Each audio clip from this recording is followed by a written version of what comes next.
அதிகாரம் 11. ஞானமுள்ளோரின் செயல்கள். உன் பணத்தை வைத்து துணிந்து கடல் வாணிகம் செய். ஒரு நாள் அது வட்டியோடு திரும்பி வரும்.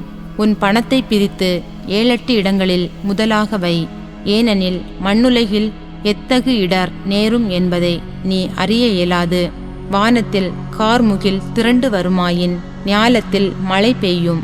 மரம் வடக்கு நோக்கி விழுந்தாலும் தெற்கு நோக்கி விழுந்தாலும் விழுந்த இடத்திலேயே மரம் கிடக்கும். காற்று தக்கவாறு இல்லை என்று காத்து கொண்டே இருப்போர் விதை விதைப்பதில்லை. வானிலை தக்கபடி இல்லை என்று சொல்லிக்கொண்டே இருப்போர் அறுவடை செய்வதில்லை. காற்றின் போக்கையோ கருவுற்ற பெண்ணின் வயிற்றில் உயிர் வளரும் வகையையோ நீ அறிய இயலாது. அவ்வாறே அனைத்தையும் செய்கிற கடவுளின் செயல்களையும் உன்னால் அறிய முடியாது. காலையில் விதையை தெளி, மாலையிலும் அப்படியே செய். அதுவோ இதுவோ எது பயன்தரும் என்று உன்னால் கூற முடியாது. ஒருவேளை இரண்டுமே நல் விளைச்சலை தரலாம். ஒளி மகிழ்ச்சி ஊட்டும். கதிரவனை காண கண்கள் களிக்கும். மனிதன் எத்தனை ஆண்டுகள் வாழ்ந்தாலும் அவன் தன் வாழ்நாளெல்லாம் மகிழ்ச்சியுடன் இருக்கட்டும்.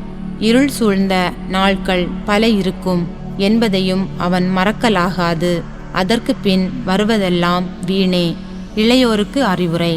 இளையோரே, இளமை பருவம் மகிழ்ச்சியோடு இருப்பதற்கே. இளமையின் நாட்களில் உங்கள் உள்ளம் களிப்புடன் இருக்கட்டும். மனம் விரும்புவதை செய்யுங்கள். கண்களின் நாட்டத்தை நிறைவேற்றுங்கள்.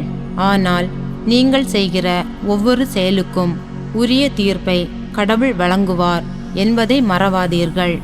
மனக்கவலையை ஒழியுங்கள். உடலுக்கு ஊறு வராதபடி காத்து கொள்ளுங்கள். இளமையும் வீண், அதன் வலிமையும் வீண்.